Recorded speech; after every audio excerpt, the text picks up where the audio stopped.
அஸ்ஸலாமு அலைக்கும் ஃப்ரெண்ட்ஸ். லைஃப்பை மாற்றணும்னா லைஃப் ஸ்டைலை மாற்றணும். Restart your life day 5. Friends, நேற்று சொல்லியிருந்தேன் இன்ட்ரெஸ்டிங்காக ஏதாவது பண்ணலாம் அப்படின்னு. நம்ம முடிவு பண்ணது என்ன அப்படின்னா பிஸ்னஸ். ரீசன் என்னன்னா, நம்ம ஆல்ரெடி பண்ணிட்டு தான் இருந்தோம். அந்த பிஸ்னஸ் என்ன ஆச்சு அப்படின்னா, சில ரீசன்ஸ்னால நம்ம அத விடுற மாரி ஆயிருச்சு. சரி, இப்போ என்ன பிசினஸ் பண்ண போறீங்க அப்படின்னு கேட்டீங்கன்னா, அதுக்கான அப்டேட்ஸ் அடுத்தடுத்த வீடியோஸ்ல உங்களுக்கு கண்டிப்பா வரும். ஃப்ரெண்ட்ஸ், நம்ம ஒரு விஷயம் பண்ணும்போது 1000 தடங்கல் வருதுன்னு சொல்லுவாங்க. அது உண்மதான் ஃப்ரெண்ட்ஸ். நம்ம கரெக்ட்டா இருக்கணும்னு நெனைக்கையில தான் உடல் ரீதியாவும் சரி, மன ரீதியாவும் சரி, நெறைய பிரச்சனைகள் வந்துகிட்டே இருக்கு.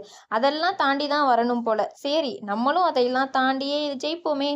நேத்தோட சேலஞ்சில எதுக்கு உங்கள ஃபோட்டோஸ்லாம் எரேஸ் பண்ண சொன்னேன்னு தெரியுமா? நீங்க எரேஸ் பண்ணும்போது உங்களோட ஸ்டோரேஜ் கிளியர் ஆச்சா? அதே மாரி தான் உங்க மைண்டுல உள்ள நெகட்டிவ் தாட்ஸ நீங்க எரேஸ் பண்ணும்போது, உங்களோட மைண்டு காம் ஆகி ரிலாக்ஸா இருக்கும். அதுக்காக தான் அத சொன்னேன். ஸோ 2 பெனிஃபிட் உங்களுக்கு கிடைக்கும் இது மூலியமா. இன்னைக்கான சேலஞ்ச் என்னன்னு பார்த்தீங்கன்னா, உங்ககிட்ட உங்களுக்கே புடிக்காத 3 ஹேபிட்ஸ் இருக்கும். அத கமெண்ட் பண்ணுங்க. அப்புறம் நம்ம சேனல ஃபாலோவும் பண்ணிக்கோங்க. ஃபைனலி இன்னைக்கான டேக்கு அல்ஹம்துலில்லாஹ்.